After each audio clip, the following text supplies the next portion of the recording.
скалам печали, к островам ли сиреневых птиц. Все равно, где бы мы не причалили,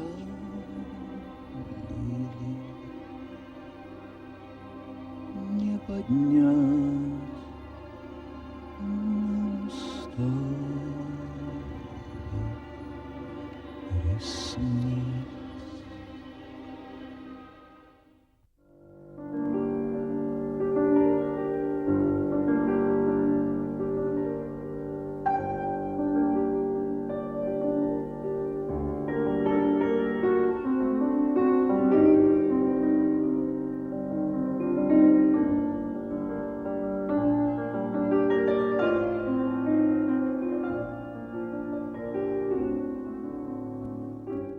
В 1917 году он оказался в самой гуще революционных событий. Тогда он служил на миноносце «Самсон» в звании старшего комендора.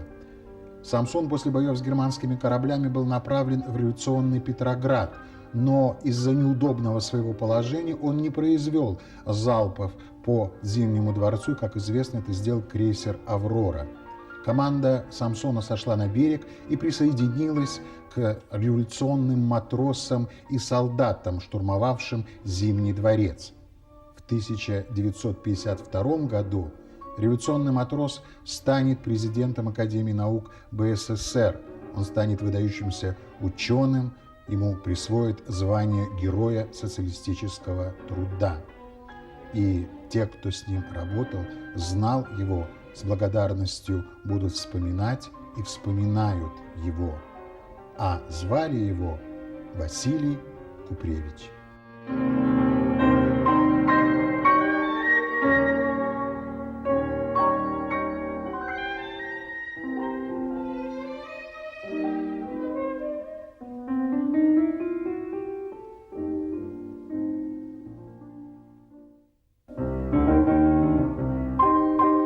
До войны Василий Феофилович работал научным сотрудником в Ботаническом институте имени Комарова. Это всемирно известный институт. И когда началась война, его оставили как бы отвечать за всех тех сотрудников, которые остались, работали в осажденном Ленинграде. Василий Феофилович сохранил фонд грибов. По сути дела, вы представляете, грибы, голодный Ленинград, и к нему подходит ученый и просит: дай, но отдать это нельзя, это выше. Коллекция грибов, генофонд, это как сейчас генофонд генов.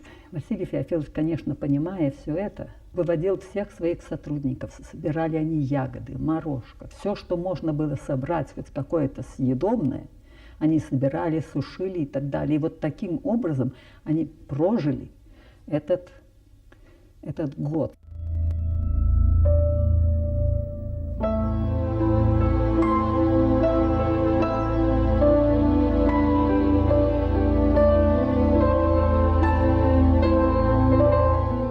Он участвовал в поддержке жизненности своего института и сохранил сотрудников, причем очень ценных. Это очень высокообразованные, очень грамотные, знающие свой предмет люди.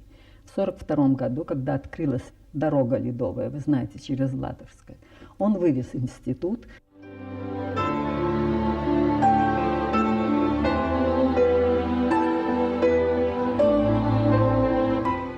И после уже войны, когда они вернулись, все сотрудники его в 1949 году выбрали директором БИМ.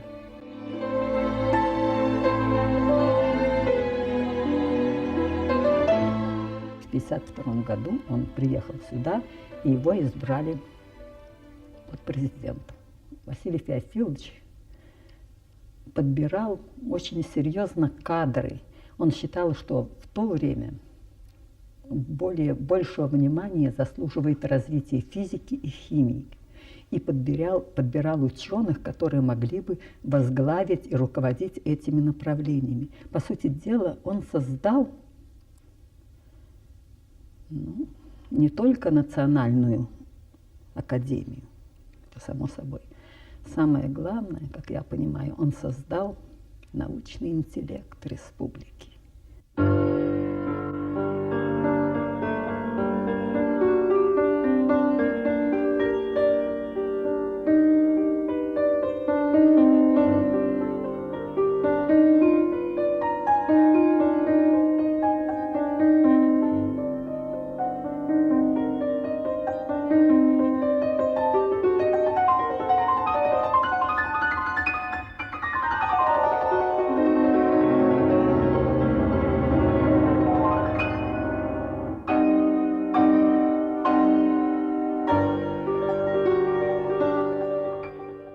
Основатель двух важнейших направлений в науке физиологии больного растения и почвенной энзимологии Василий Феофанович Купревич был свято убежден в том и твердо верил в то, что все, чего он достиг в этой жизни, как ученый и человек, он достиг благодаря Октябрьской революции и советской власти, и это правда. Он был сыном своего века, сыном своего времени. Мальчик из маленькой деревни Кальники, затерявшийся в просторах земных, сын лесника графа Лубинского, стал выдающимся ученым, настоящим светилом науки, президентом Академии наук Беларуси. Но все по порядку. Сначала земская школа, потом школа сельскохозяйственных наук в Смолянах, и потом совершенно неожиданное решение, желание стать матросом. Он уехал в Кронштадт на остров Котлин, где была школа Юнг. В 1917 году он принимает участие в революционных событиях, а было ему 20 лет. А в 18 году он возвращается в Беларусь после травмы, которую он получил на корабле. В 19 году он повстречает красивую и умную девушку, учительницу из 7-летней школы в Смолевичах, Веру. Вера станет его женой, и 50 лет они будут вместе. О каждом дне его жизни, о каждом месяце можно рассказывать долго, бесконечно, потому что жил он во время интересное и непростое. А разве бывают простые времена? Но мы рассказываем только о некоторых эпизодах его жизни.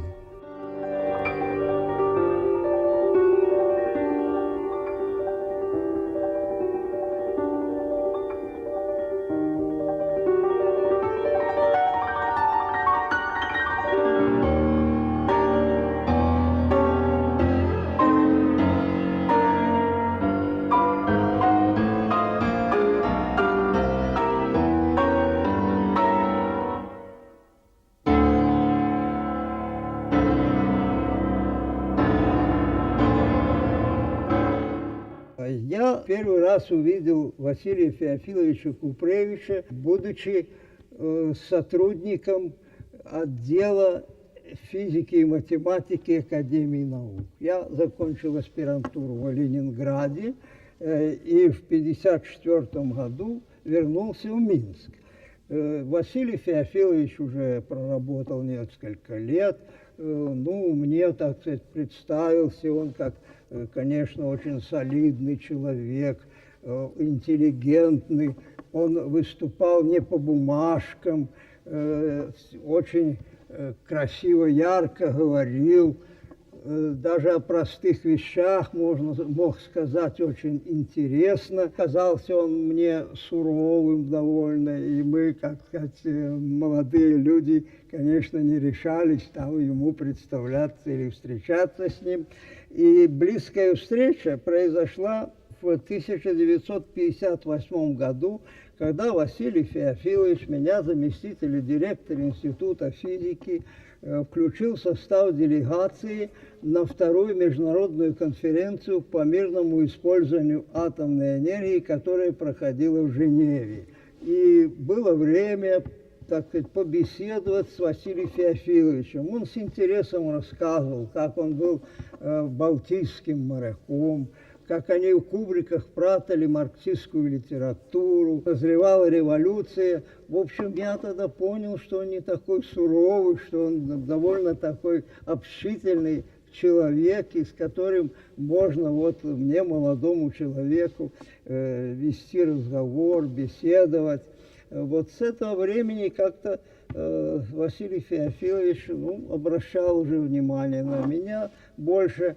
Одним словом, когда стал вопрос о выборах нового президиума в 1969 году, видимо, по предложению Василия Феофиловича, я был избран вице-президентом Академии наук.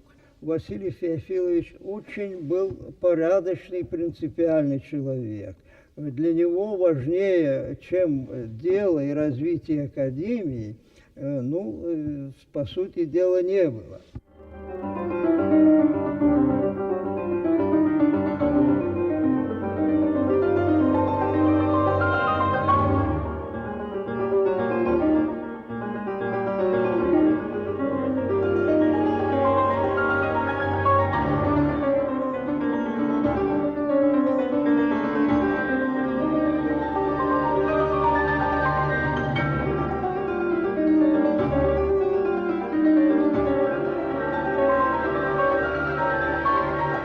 Ленинградский период в его жизни – это особенный период. В 1938 году он работал заведующим лабораторией в Государственном ботаническом саду СССР, а в 1942 году в блокадном Ленинграде он защитил докторскую диссертацию. Это невероятно. Кругом смерть, разруха, голод, а он работает над докторской диссертацией, зная, что каждый прожитый им день может быть последним днем его жизни. Кстати, тогда при росте 1,87 м он весил 50 килограммов.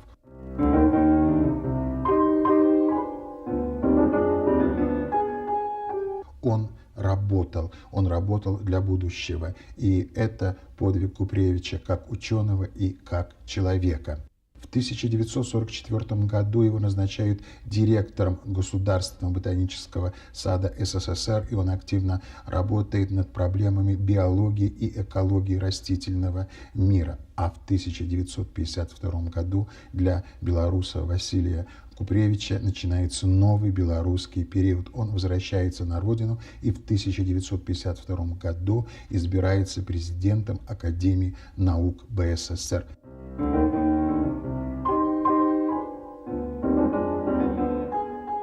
Я назвал его ученым-строителем, потому что при нем Академия наук БССР стала крупнейшим научным центром в Советском Союзе. В период с 1952 по 1969 годы создаются институты тепло- и массообмена, физики и математики, физиологии, институты кибернетики, архитектуры и строительства и многие другие. В отдельную структуру выделяется ботанический сад. По инициативе Купревича в Минск приглашаются известные ученые из Ленинграда и Москвы.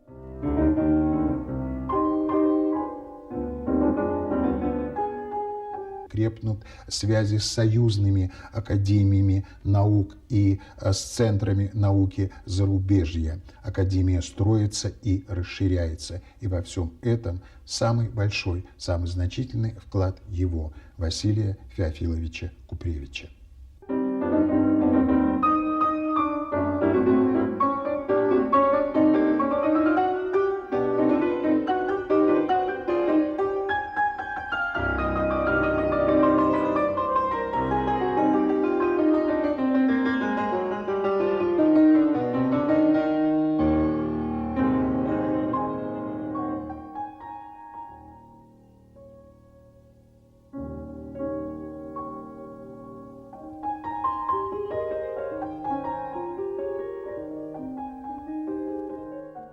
Оценивая уже прошедшее время, вижу в Василии Феофиловиче, действительно очень мудрого, настоящего белоруса, который, как говорят, «мая рацию» или «мая муху в носе». Понимаете, он не может, понимаете, просто равнодушно относиться к любым событиям и предусматривает их. Было такое время, после сессии Восхнил 1948 года, называлось мракобесием в биологической науке. Это лысенковский период, который боролся с лженаукой, а сам поразил лженаучное направление.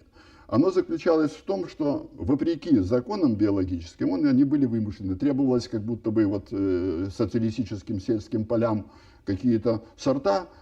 Трофим Денисович, пожалуйста, тут как тут. Все это было ненаучно и даже смехотворно. И вот Василий Феофилович вместе с академиком Сукачевым, был такой известный независимый ученый-лесовод в Москве, академик Союзной академии, они редактировали журнал ботанический. И вот ботанический журнал явился трибуной разоблачения лысенковской лженаучной этой науки. Ведь он не побоялся гонений и так далее. Ведь Лысенку поддерживала держава довольно сильная и партия, понимаете. Тем не менее, Василий Феофилович с присущим ему мудростью, осторожностью, понимаете, делал разоблачение. Вижу в этом его очень большой гражданский подвиг. За время деятельности на посту президента Василия Феофиловича Академия наук получила ту известность, которую мы, собственно, имели и в дальнейшем, все последующие руководители Академии. И вот Василий Феофилович, несмотря на то, что сам был биологом, к сожалению, он не создал себе института.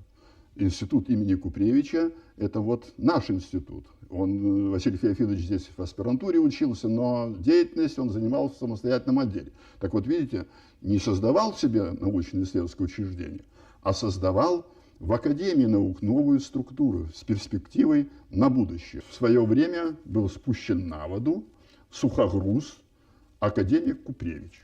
В 92-93 годах случайно в Атлантике я ходил в научные экспедиции встретиться на рейде в Лас-Палмасе с этим судном. Увековечен еще Василий Феофилович в названии улицы. Бывшая Жодинская улица, она сейчас имеет имя Василия Феофиловича. Этот человек, в моем понимании, действительно корифей науки 20 века. А для нашей Беларуси это действительно личность, как сказать, знаковая.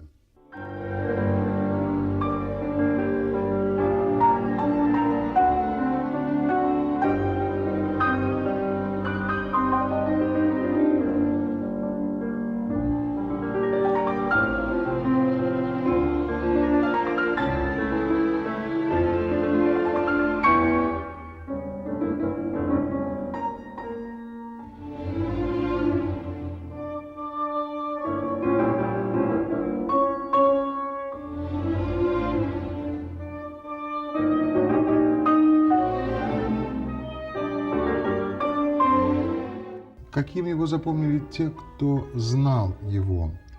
Высокий, могучий, темноволосый, светлоглазый. Он говорил размеренно, четко, с легким белорусским акцентом. Он был человеком добрым, но не добряком. Он был человеком корректным и интеллигентным. При всем при том запросто общался с любым, но никогда не переходил ту границу, за которым начиналось понебратство. Его уважали как человека и как ученого. О семье. Жена Вера Александровна – это не просто жена-женщина, которая была с ним рядом многие годы. Это был друг, советчик, соратник. 2 сына – Олег и Вадим. И казалось, что все идет своим путем, и впереди еще много интересного, но...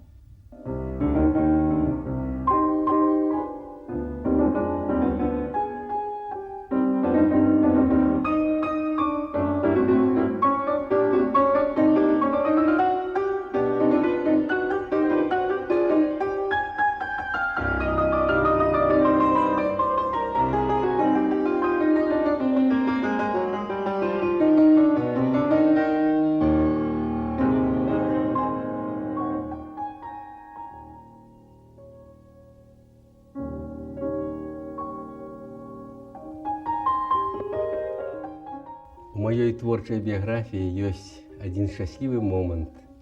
Аднойчы я захапіўся біяграфіяй, лёсам акадэміка Васіля Феофіловича Купрэвіча. Я акунуўся ў жыццё незвычайнае. Я ўбачыў чалавека выдатнага. Мне падалося, што па Купрэвічу можна вызначаць, якія мы беларусы. Вось калі ў свеце ніхто не бачыў беларуса, то па Купрэвічу, па яго волатаўскай паходцы, па яго постаці, па яго незвычайнай сціпласці і мудрасці можна было вызначыць, што вось гэта і ёсць беларус. Я прачытаў архіў Акадэміі навук за 17 гадоў. Мне хацелася ведаць, што это была за эпоха Купрэвіча, што яны вырашалі. Это незвычайна цікавая біяграфія і самой акадэміі, і самога акадэміка. Ён ішоў да гэтага ўсё сваё жыццё. Ён напісаў многа твораў вучонага, навуковых твораў. Я іх прачытаў з дапамогай, безумоўна, таксама вучоных, саловачкам, заканспектировал, и мне открылся незвычайный свет природы. Пасля Купрэвіча я боялся ходить по траве, мне здавалось, это все живое. Я пишу документальные книжки, и мне заўсёды цікавіць, а вот у лёсе гэтага чалавека, які б ён ни был, ці ёсць каханне, ці прысутнічае каханне. Калі нема, мне думается, цяжка написать про такого человека. У Лёсі Купрэвіча была Вера Александровна. Боже мой, яна до апошняга дня называла яго Васілёк, а ён пісаў пісьмы, я чытаў этой пісьмы: «Дорогая Верочка». Это было на працягу ўсяго жыцця і на працягу вайны, а два яго сыны былі на фронте. Апошнія гады ён займаўся геронталогіяй, это доўгажыхарствам, і стварыў нават отдел специальной геронтологии был у Академии наук. И он хотел открыть секрет бессмертия. И он не поспел это зарабить. А мне думается, что своим жыццём, своей науковой працей, своим каханнем, своими адносінамі до людей, своим сяброўствам з людьми, своей любовью до Беларусі, до яе прыроды, ён увекавечыў сябе. Чалавек жыве не столькі, колькі пражыў, а колькі жыве па ім памяць.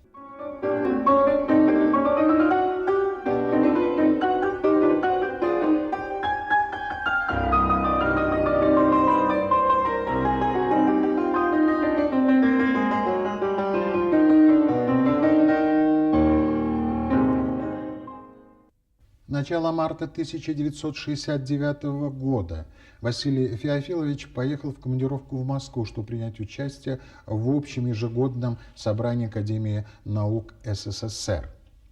Он обещал вернуться к празднику 8 марта, ничто не предвещало беды. Но в Москве ему стало плохо, его положили в Кремлевскую больницу и сделали по тем временам несложную операцию.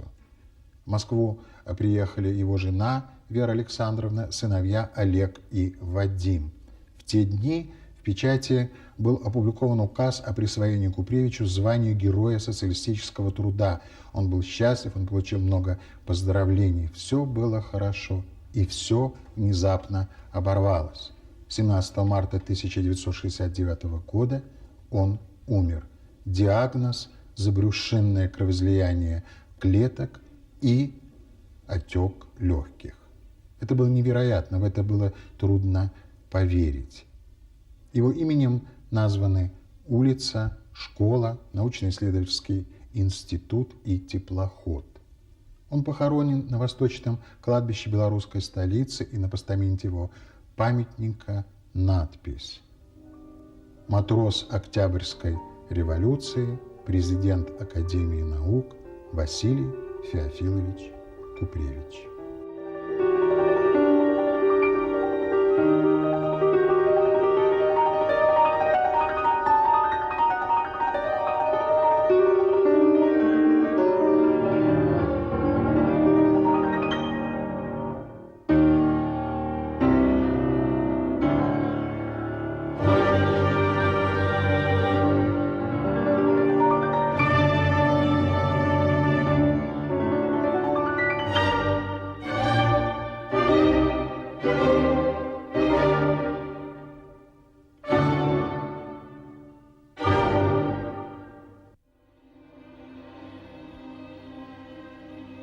Все равно, где бы мы не причалили,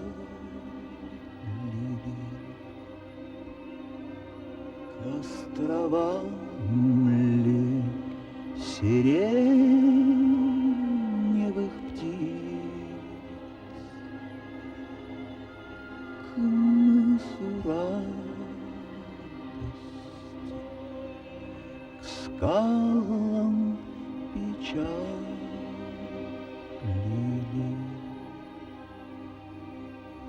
Не поднять